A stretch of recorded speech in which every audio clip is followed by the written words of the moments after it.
Dan alhamdulillah sore hari ini saya ditemani oleh narasumber kita yang kebetulan pelestari budaya dan juga anggota Paguyuban Tosan Aji. Dan untuk biografi narasumber kita, beliau bernama Ali Mahmudi, beralamatkan Dukuh Jodak, Desa Belem-Gede, Kecamatan Pucak Wangi. Dan untuk pendidikan formalnya, beliau pernah mengecam pendidikan di sekolah dasar serta madrasah sanawiyah di daerah Kecamatan Jaken. Betul ya?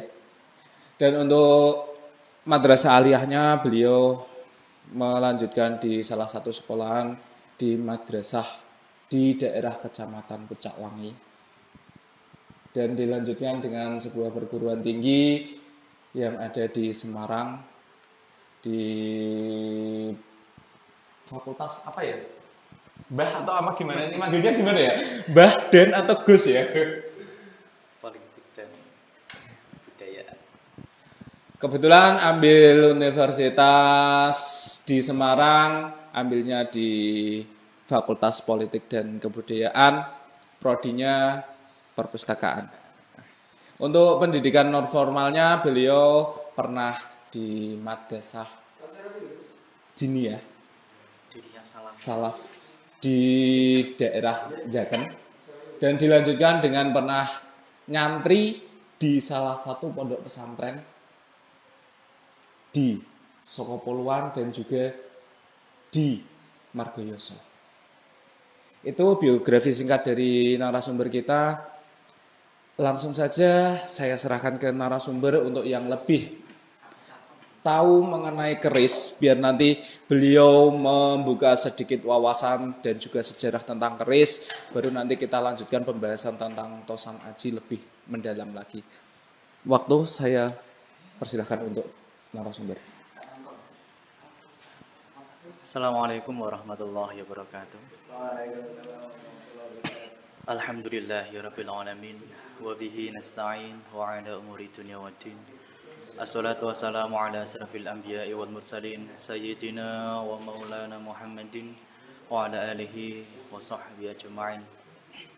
Ashabul fadil, para sesepuh, para alim ulama, para pelestari budaya yang saya hormati dan saya banggakan, terlebih kepada saudara-saudara seperjuangan yang pada hari ini sedang ikut menyaksikan ngabuburit ala NU yang diselenggarakan oleh Ansor Pucak Wangi Net,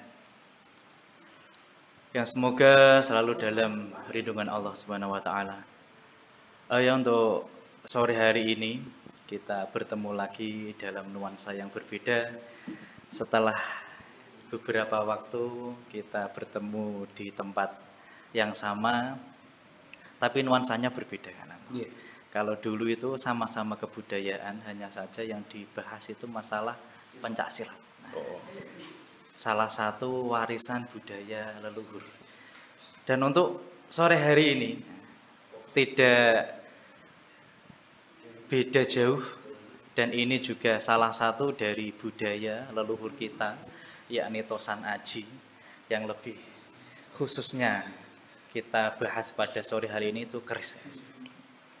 Jadi keris itu termasuk salah satu senjata yang dulu dilakukan atau dibawa dan digunakan oleh para leluhur kita.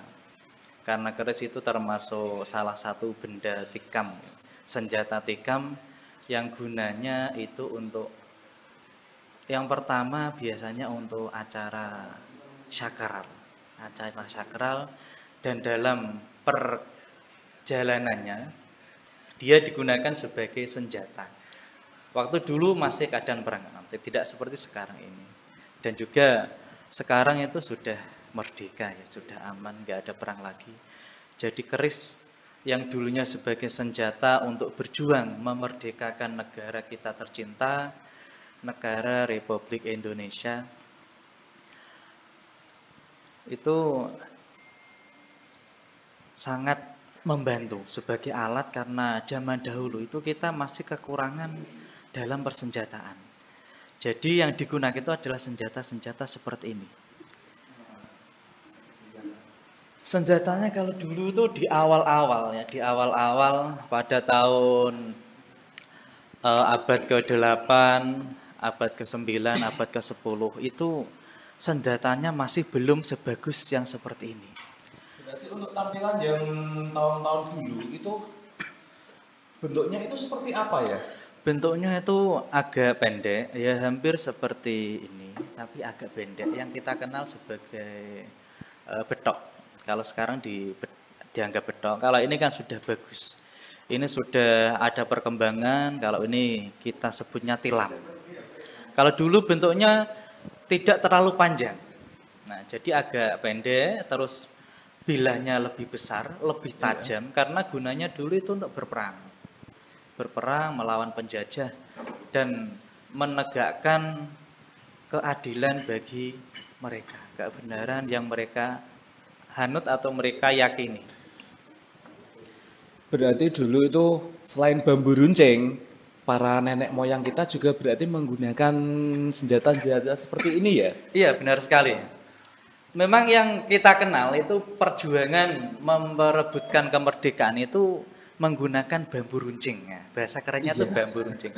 Padahal di belakang mereka itu tersemat atau apa itu namanya? Disembunyikan. Disembunyikan di belakang badan itu terdapat keris. Karena keris itu ada yang mengartikan winengker tur aris. Jadi winengker itu disembunyikan, aris itu suatu sifat yang limpet akal untuk memperjuangkan keadilan. Itu aris. Yang lurus sesuai dengan kebenaran yang mereka yakini pada waktu itu. Jadi disematkan di belakang dan tidak terlihat.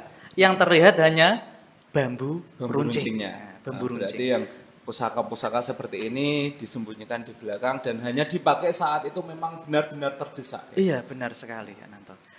Jadi seperti yang kita lihat, seperti pahlawan kita, Pangeran Imam Bonjol, terus itu menggunakan seperti Pangeran Diponegoro, itu yang memang terselip di depan, karena salah satu cara membawa itu ada yang di samping, di depan, ada yang di belakang. Dan seperti Pangeran Diponegoro itu menggunakan 2 pusaka sebenarnya. Yang satu ditaruh di depan, yang satu di belakang. Wakilah, menurut cerita para leluhur, yang digunakan itu salah satunya adalah keris naga siluman. Karena apa? Beliau pada waktu memerangi penjajah itu menggunakan taktik perang gerilya. Jadi menyerang, sembunyi. Menyerang, sembunyi. Padahal kita tahu bahwa pada waktu menyerang musuh itu tidak hanya 1-2 orang. Bisa ratusan, bisa ribuan. Mengapa sampai penjajah itu tidak mengetahui kemana larinya para pejuang perang Rodi tadi? Karena apa? Para pejuang perang gerilya. Karena apa? Mereka selain menggunakan senjata, mereka juga menggunakan doa dan juga tuah atau asar dari salah satu kegunaan yang sangat melegenda dari keris. Sekarang bicara mengenai tuah. Tadi itu sebelumnya sempat ada beberapa teman yang mengajukan beberapa pertanyaan ke media sosial saya, Kak. Dan kebetulan tadi sudah saya catat. Yang pertama itu kaitannya antara keris dengan klenik. Itu yang ditanyakan oleh teman-teman. Apakah keris itu pasti berkaitan dengan klenik atau tidak? Itu pertanyaan yang bagus. Karena keris pada waktu sekarang itu sangat dikaitkan, sangat dihubungkan dengan yang namanya klenik. Padahal pada waktu dulu keris itu digunakan sebagai senjata berperang. Dan pada waktu penjajah tahu bahwa masyarakat Indonesia itu menggunakan senjata yang namanya keris, sempat terjadi pelarangan. Jadi masyarakat dilarang membawa senjata yang bernama keris. Karena apa? Mereka takut akan atharnya. Dan juga Mereka takut kalau sewaktu-waktu mereka menggunakan keris untuk menikam para penjajah yang sedang lengah. Jadi dari sana itu tercuat isu-isu bahwa keris itu mengandung klenik. Siapa yang membawa keris berarti dia termasuk menyalahi kepercayaan pada waktu itu.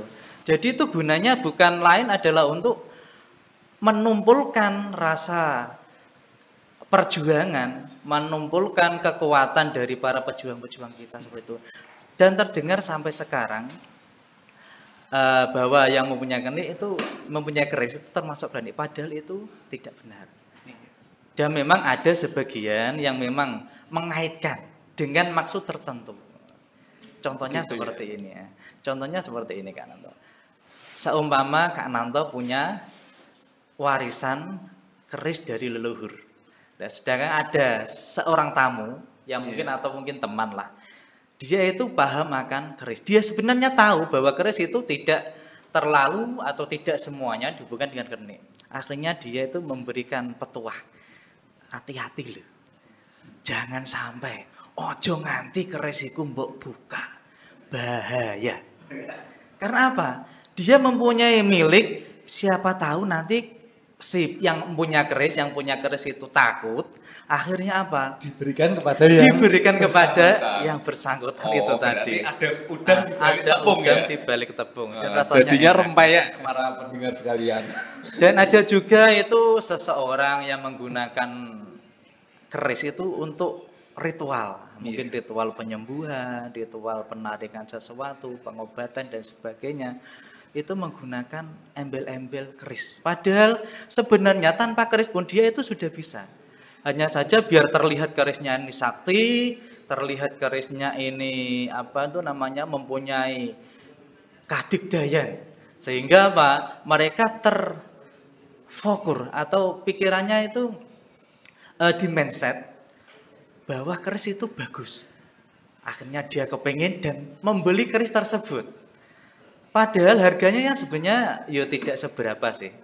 Tapi kalau melihat caranya, melihat tekniknya, itu yang asalnya harganya puluhan ribu, ratusan ribu bisa jadi ratusan juta. Iya benar. Itu seperti itu. Dan kebetulan memang untuk akhir-akhir ini Tosan Aji khususnya keris ini sedang naik daun Kak. Bahkan sampai akhir-akhir ini ada yang naik kendaraan ekspedisi untuk sampai ke tempat si pembeli. Apa itu namanya? Biasa Kak, ongkos kirim.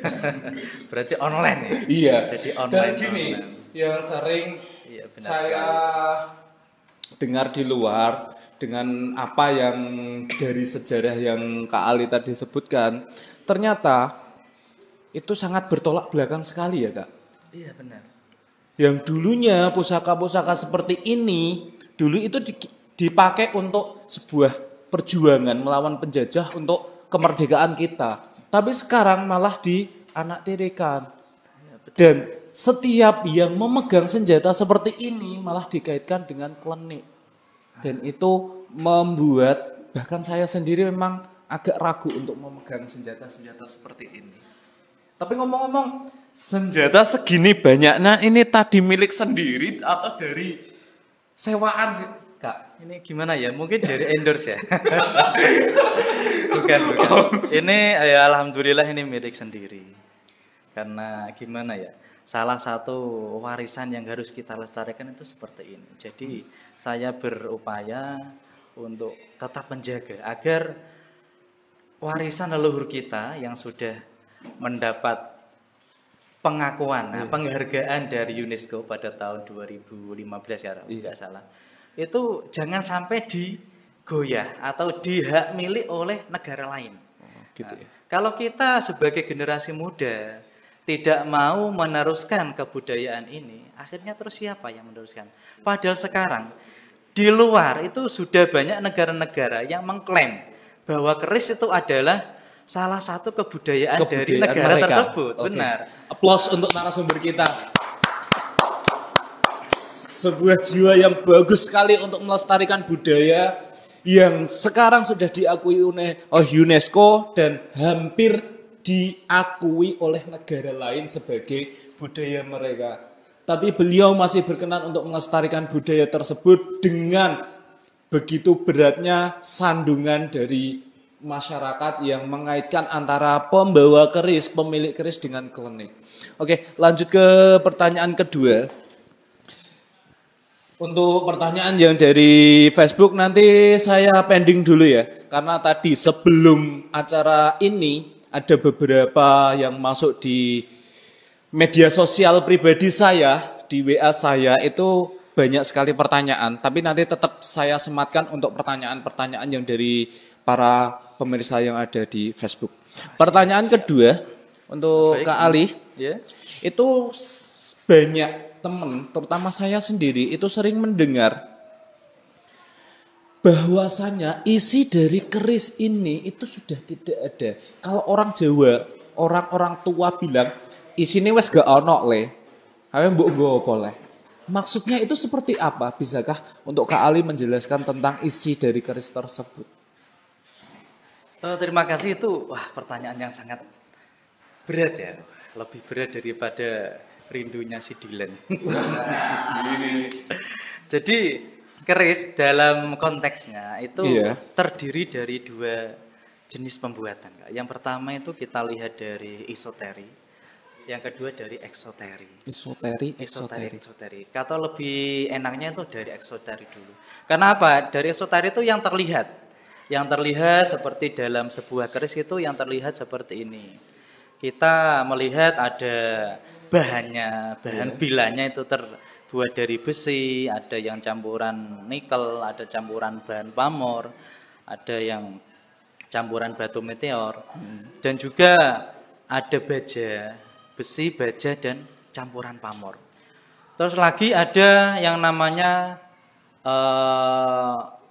dapur, ada yang bentuk nanti bisa kita bahas lagi. Dapur itu bentuk yang terlihat dari sebuah keris. Terus lagi ada yang masuk dalam isoteri. Isoteri itu yang tidak terlihat. Karena zaman dahulu sang empu itu membuat sebuah keris itu tidak asal-asalan.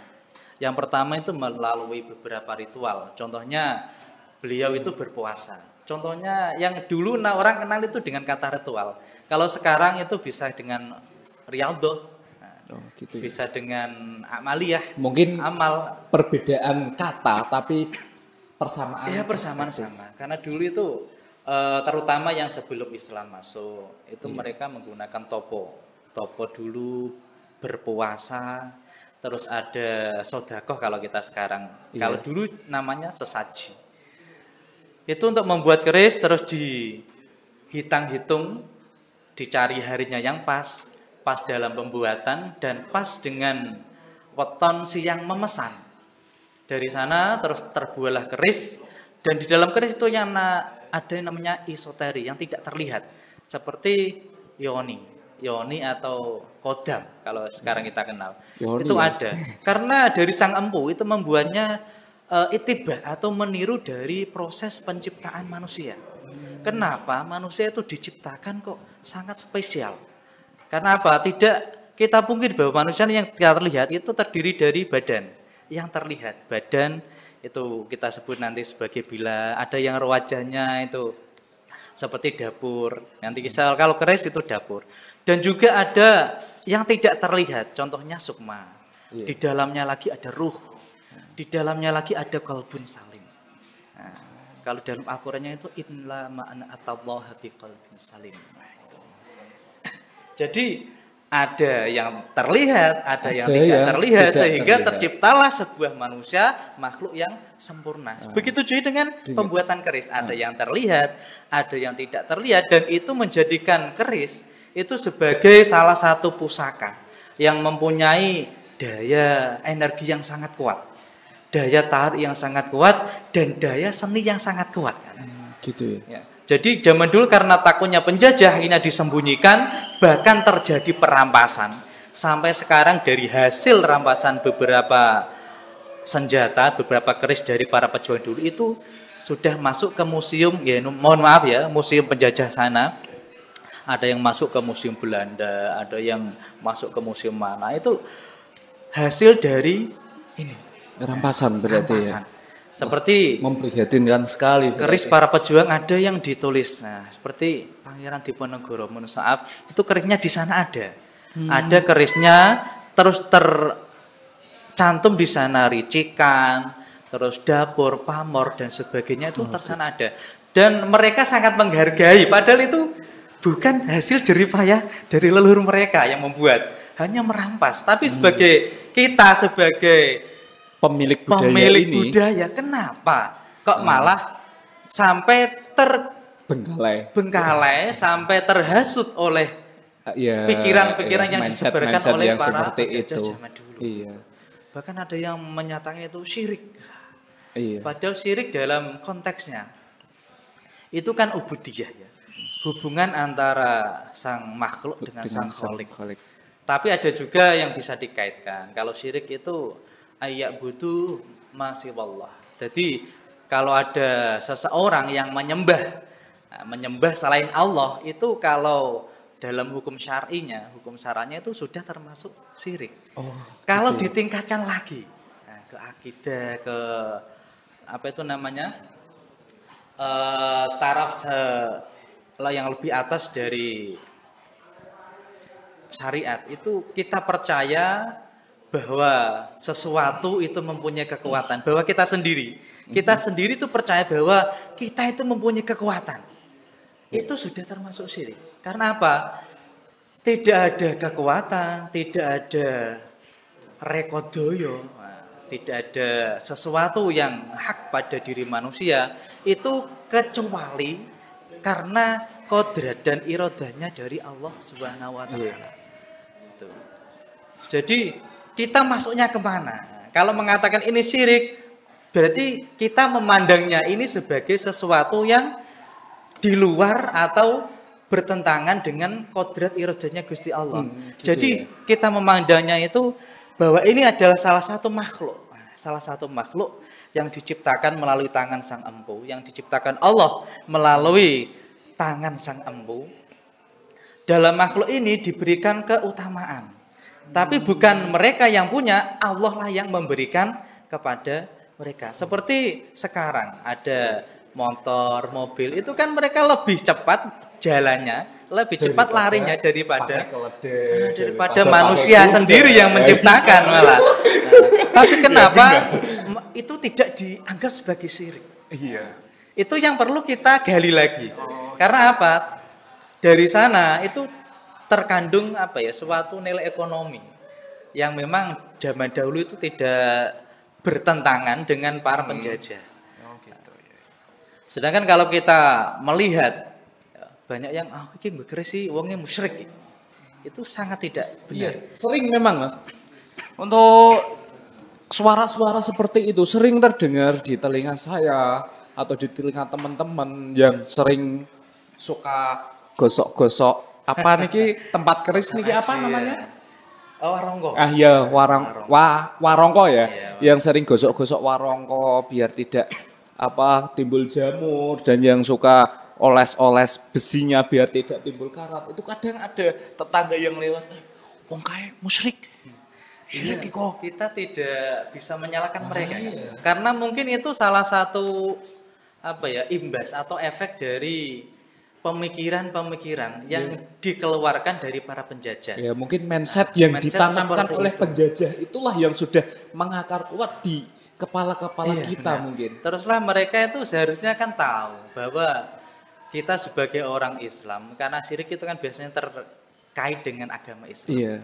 Kita sebagai orang Islam itu ada yang namanya iman kepada ghaib.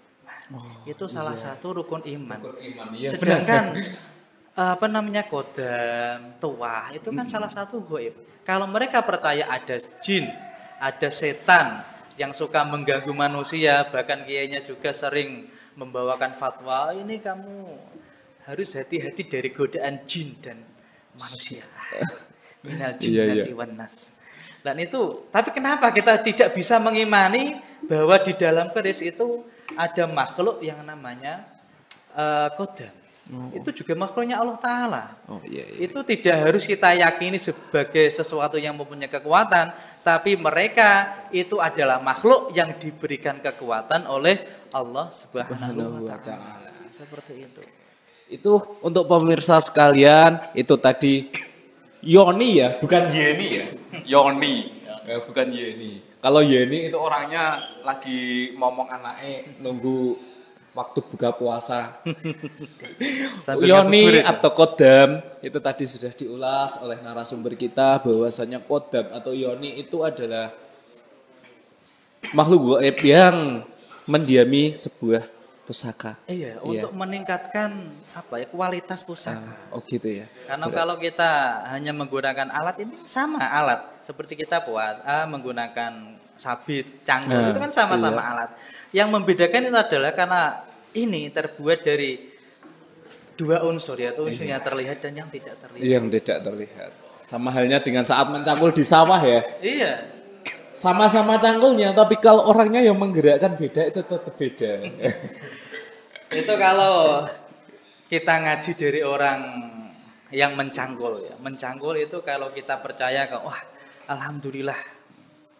Aku iki iso ndang ngebarno goro-goro duwe utawa gara-gara punya cangkul yang kualitasnya bagus.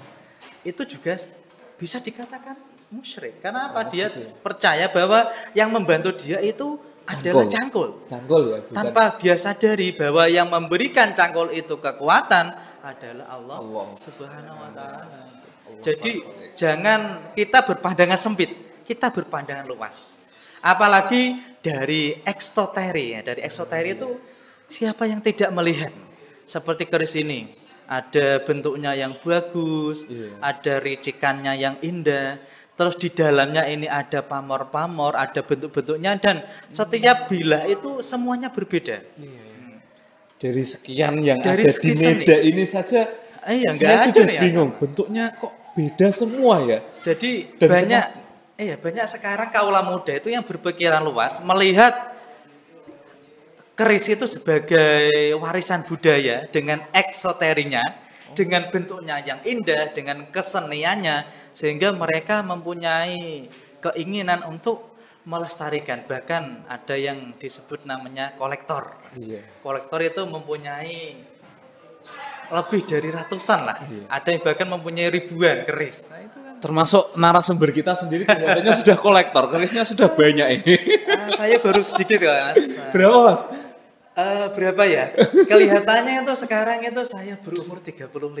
Oh, alhamdulillah. Jadi jumlah tosan aji atau jumlah pusaka yang tersimpan di rumah itu jumlahnya sama. Baru sedikit 35 itu. Berarti ini nanti satu biji ini nanti lari ke rumah saya.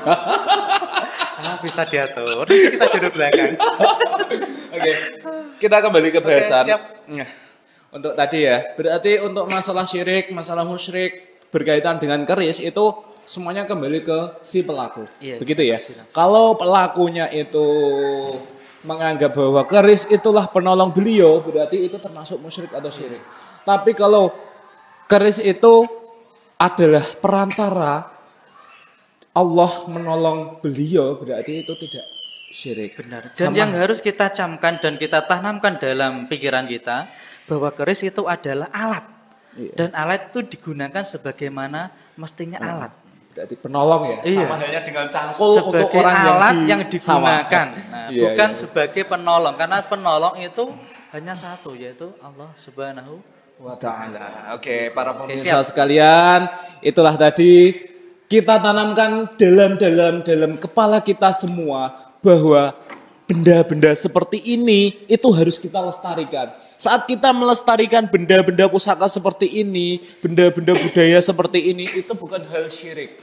Asalkan kita masih mengingat bahwasannya kekuatan dan segala hal yang berkaitan dengan pusaka ini dan yang segala hal berkaitan dengan yang menolong kita itu datangnya dari Allah. Bukan dari benda ini. Jadi tolong jangan kalian terpengaruh dengan mindset-mindset dari para penjajah yang ingin menjauhkan kita para pribumi dari pusaka-pusaka kita.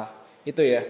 Iya Iya benar kan. Ah, Oke, kita lanjut ke pertanyaan selanjutnya. Sebelum kita buka pertanyaan yang dari Facebook, masih ada satu pertanyaan yang saya simpan. Siap. Ya, itu bagaimana cara merawat keris yang baik dan benar? Cara merawat keris yang baik benar dan benar, nah, itu yang pertama itu ya disimpan yang baik. Terus seperti kita layaknya manusia itu butuh mandi, butuh bersuci. Keris itu juga harus dibersihkan. Dimandikan ya berarti ya? Cara membersihkan itu beda dengan cara mandi kita. Oh. Caranya membersihkan itu yang pertama kalau kerisnya masih kotor, karena sekarang masyarakat itu terpengaruh karena kata-kata tadi, yang tadi lah. Akhirnya mereka tidak mau merawat kerisnya, Dibiarkan itu terbengkalai dibiarkan sampai akhirnya berkarat. Iya.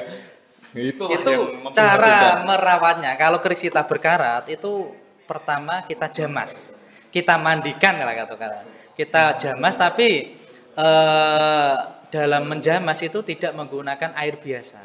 Kita rendam lah intinya. Kita rendam dengan menggunakan, kalau saya sendiri itu biasanya menjamas dengan menggunakan cairan dari jeruk nipis, terus ditambah dengan apa ini namanya, mengkudu. Jeruk nipis, ya? Kalau orang sini berarti menyebutnya pace. Kalau saya yang pace yang sudah tua itu saya berarti peras. yang warnanya putih, yang baunya agak kurang gimana gitu ya? Betul. Kalau saya malah lebih suka yang sudah membusuk.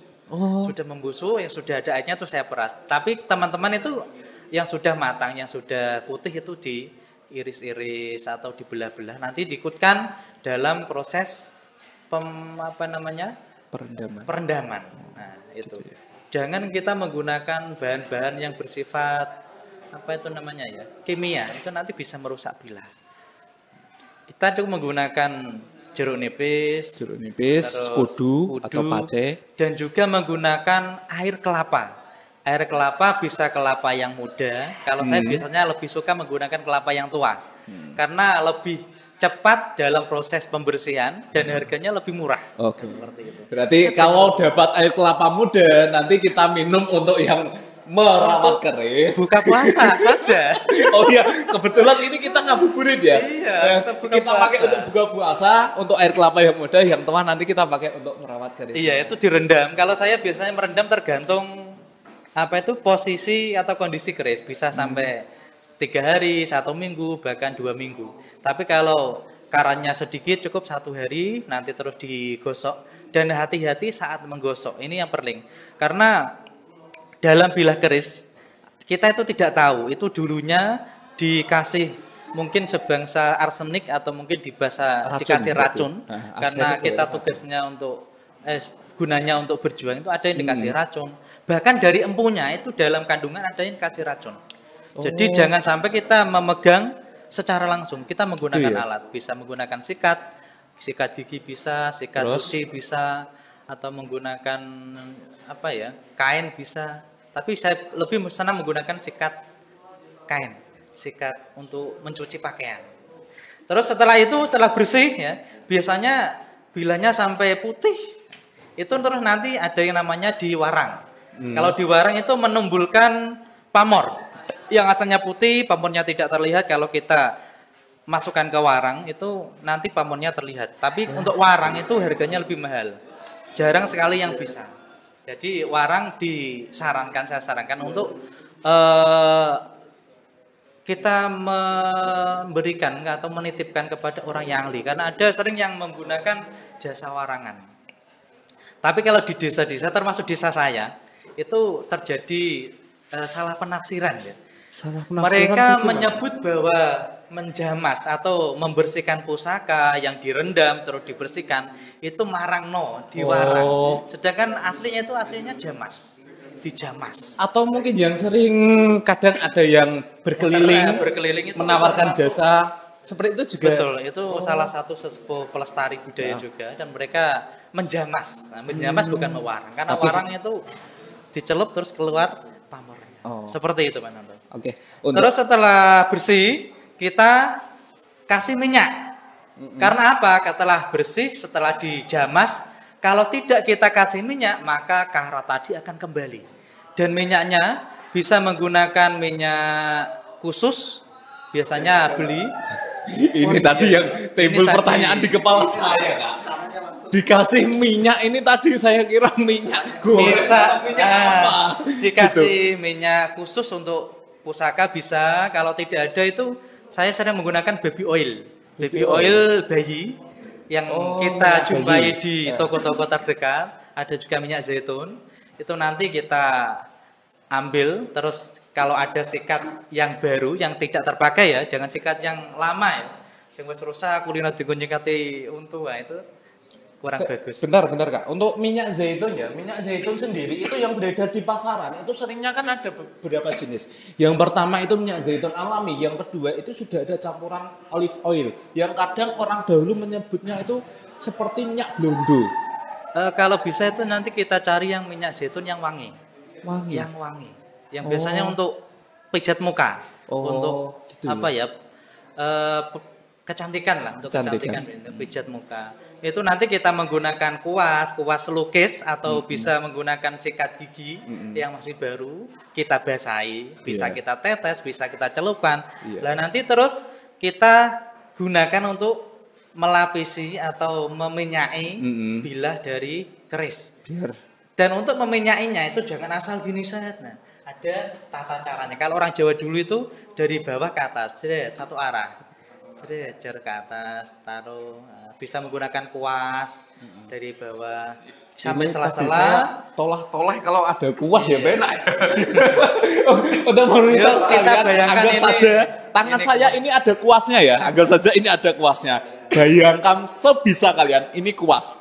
Berarti dikuas dari bawah ke atas ya. Terus kalau sudah selesai kita endapkan, kita angin-anginkan. Jangan sampai terlalu banyak atau terlalu menetes, nanti bisa merusak warangka. Sebentar menyela untuk Kak Ali. Saya pernah melihat tetangga saya ya, kebetulan masih kerabat dari kakek saya, itu pernah merawat keris, meminyainya. Kebetulan saya masih ingat itu, kalau nggak salah itu saya SMP kelihatannya. Iya. Itu dari bawah ke atas, tapi setelah dari atas ditarik lagi ke bawah. Adakah maksud dan tujuan tersendiri ataukah mungkin karena hal apa menurut dari Kak Ali? Menurut pemahaman dari leluhur atau dari sesepuh kita atau yang memberi wejangan kepada saya, itu kita memberi minyak itu dari bawah ke atas. Karena apa? Seperti yang kita lihat dalam keris, biarpun itu kerisnya lurus, kerisnya berkelok-kelok atau ngelok ya katakan ngelok, itu ujungnya tetap menghadap ke atas. Tidak ada yang ujungnya hadap ke samping, tidak ada. Karena apa? Dari sang empunya dulu itu membuat ini tidak asal. Ini mempunyai arti bahwa keris ini itu tetap menghadap ke atas atau tidak lepas dari kodrat iradatnya Zat yang maha atas atau Zat yang maha kuasa, yaitu Allah Subhanahu wa taala. Jadi tidak ada yang belok ke sini, belok ke sana, enggak ada. Tetap lurus ke atas. Karena itu kita menyembah kepada Allah Subhanahu wa taala. Oke, sebelum lanjut ke beberapa bahasan, beberapa pertanyaan yang tadi muncul di media sosial saya. Ini saya baca beberapa yang dari Facebook dulu ya, Kak Ali. Ini dari ada Aden Dodi Kristanto, jenengku Kavya Ansori. Iya ding. Oke, selamat datang untuk semuanya saja, para sahabat, para komandan, para raden-raden dan para gus, para kiai. Assalamualaikum sahabat dunia. Iya, para kaum Ansor, para kaum Nahdliyin dan para warga dari kampung, Facebook, kecamatan, media sosial. Kampung Facebook, kecamatan, media sosial. Oke. Facebook. Iya, seperti itulah. Itu sebagian ada yang dari Ansor Pucak. Ini dari admin nitip nanya, dan keris yang lurus sama yang belok-belok itu bedanya apa ya? Tolong dijelaskan. Kita simpan dulu ya pertanyaan satu. Itu perbedaan keris lurus dengan keris yang lengkok ya. Terus ini selamat datang juga dari sahabat dari Ciluak, sahabat dari Pucak Wangi, ada Cak Sigit, Cak Humam. M. Bin Khalif, Ahmad Gufron, MK, dan lain sebagainya yang tidak saya sebutkan satu persatu. Ini ada satu pertanyaan dari admin mewakili dari pemirsa. Masalah itu, bentuk keris yang lurus dengan yang lengkok atau kelok. Baik. Apa tadi? Lo. Ya lo. Oke. Tapi Terima bukan kasih ya. lo yang lain ya. Atas pertanyaan, nanti kita langsung bahas saja. Kita masuk ke jenis-jenis keris ya. Jenis keris itu ada yang dilihat dari panjangnya. Kalau panjang itu terbagi jadi 4. Dari yang paling kecil di bawah 15 cm itu namanya jimatan. Jadi kalau ada saudara yang punya keris kecil bisa ditaruh di saku itu, bisa taruh di dompet itu namanya jimatan. Yang agak besar lagi antara 16 cm sampai 25, ada yang mengatakan sampai 29, itu namanya patrem. Oke, kalau patrem itu seperti ini ya. patrem. Untuk pemirsa sekalian bisa diperhatikan. Untuk jimatan di sini nggak ada, tapi untuk patrem kurang lebih kalau ukuran tadi sepertinya Itu 23 cm. Ini patrem. Terus ada yang keris normal di kisaran 26, ada yang bilang mulai dari 30 sampai 40. Itu keris normal. Sedangkan untuk yang lebih dari 40, bahkan ada yang sampai 1,5 meter, ada 2 meter, itu namanya corok. Ada. 1,5 meter. Membawanya itu harus beberapa orang, minimal 4 orang. Itu ada. Coba pemirsa bayangkan kalau keris seperti ini saja ya. Tadi sepertinya ada bilah yang agak tebal, yang lumayan yang tebal. Tadi ini. Iya. Ini lumayan tebal. Ini sudah mohon maaf ya, bukan berarti berat, tapi kalau orang Jawa bilangnya itu antep ya, bobot. Ini baru ukuran segini loh. Kalau ukurannya sampai 1,5 meter, coba bayangkan cara mengangkatnya bagaimana. Benar. 1,5 meter itu cara mengangkatnya bagaimana? Apa ya kita angkat tangan 2? Atau mungkin orang 4 mengangkat 1 keris atau gimana? Mungkin dulu yang punya itu dari orangnya dulu, orangnya sendiri itu sudah posturnya besar. Di samping gitu dia mempunyai linweh, punya kekuatan yang tidak sama dengan para makhluk-makhluk lain atau para manusia lain. Ya, dalam bahasa Jawa linweh itu sakti, kelebihan ya, kelebihan. Sakti. Oh ya, tadi saya sempat blank sebentar. Linweh, tadi saya sempat mikir-mikir linweh itu apa? Ternyata mungkin yang pegang dulu memang punya kelebihan tersendiri. Jadi tidak bisa kita bayangkan dengan akal normal seorang manusia ya. Tapi mungkin kalau akal seekor sapi mungkin bisa. Atau kebo ya. Terus untuk itu yang tadi dari ukuran, sekarang dari bentuk. Dari bentuk itu ada yang namanya keris lurus, ada yang namanya keris selok. Kalau keris lurus itu ada bermacam-macam, bahkan ada namanya pelestari budaya. Itu merangkum dari hasil-hasil seratan, dari prasasti-prasasti, dari tulisan-tulisan sesepuh kita, dari tulisan yang ada di dinding candi-candi, dan juga prasasti dan seratan itu terdapat sekitar ada 60 itu yang lurus, 60 tepatnya 63 itu keris lurus. Hanya lurus saja ya? Hanya yang lurus ya? Seperti yang di tangan kiri saya ini keris lurus itu sekitar 60. Coba bayangkan, untuk menghafal 60 jenis itu bagaimana? Ya kita ambil contoh saja yang ada, seperti yang Mas Nanto pegang itu kalau dilihat dari ricikan, ada pejetan, gandiknya lugas, itu masuknya ke tilam. Gandik itu yang sebelah mana ya? Mohon maaf ini, gandik itu sebelah sini, seret. Nah, yang sini. Oh, gandik, terus ini pejetan, nah, terus ini lurus, gandiknya lugas, dan tidak ada yang lain, ricikan lain ini masuk ke tilam upih. Nanti kalau di sini ada tikel alis terlihat, terus di sini ada serawean yang agak cembung ke belakang, ke dalam, terus ini agak panjang, itu namanya tilam upih. Gitu seperti itu. Terus ada lagi yang seperti ini ya, seperti ini itu beda lagi. Untuk para pemirsa, khususnya untuk admin dan juga yang perwakilan tadi mengajukan pertanyaan, mungkin kalian bertanya-tanya ya, fungsi dari keris-keris itu sendiri mulai dari yang lurus dan juga yang berkelok-kelok itu fungsinya apa sih? Apakah semua fungsinya sama atau beda? Itu mungkin Kalau nanti kita punya waktu kita bahas ya. Siap. Tapi sebelum itu, saya pribadi itu sebenarnya ada pertanyaan, Kak. Dari berbagai macam keris yang ada di depan saya, yang ada di meja ini, nama-namanya adakah yang sama? Atau semuanya memiliki nama yang berbeda? Ini kita ambil beda. Jadi beda seperti ini ya. Ini Iya. kalau lihat dapurnya, ini contoh ya. Itu ada gambar Ini apa ada kucing atau apa? Singa. Singa ya. Masuk ke dapur singa. Singa, di sini ada gonjo wilut. Terus lagi ada yang seperti ini. Ini hampir seperti tadi. Biasanya itu kebu hanya segini, tapi ini sampai ke atas. Nah, ini namanya kebu katong. Kebu katong. Terus lagi di atas ini ada 3, lot 3. Ini maksudnya nanti lot 3. Ini namanya uruping dilah. Masuk ke dapur uruping dilah. Yang seperti ini. Yang sering keluar itu kan yang apa, yang melengkur itu apa? Ya itu melengkur itu biasanya kan ke bawah. Tapi untuk yang itu yang jenengan pegang itu kan melengkurnya kan ke atas. Ini ke atas, ini malik. Jadi ini namanya dapurnya laler mengeng. Laler mengang ya, bukan laler hijau Ini ya. namanya kembang kacang. Ini melengkur ini namanya kembang kacang. Oh. Biasanya ke bawah, tapi ini ke atas, ini laler mengeng. Dan ini salah satu keris yang apa ya? Sangat langka keadaannya. Ini langka. Terus lagi ada yang namanya keris Pasopati. Oke. Sebelum dilanjut ke Pasopati, mengingatkan kepada pemirsa sekalian, diingat.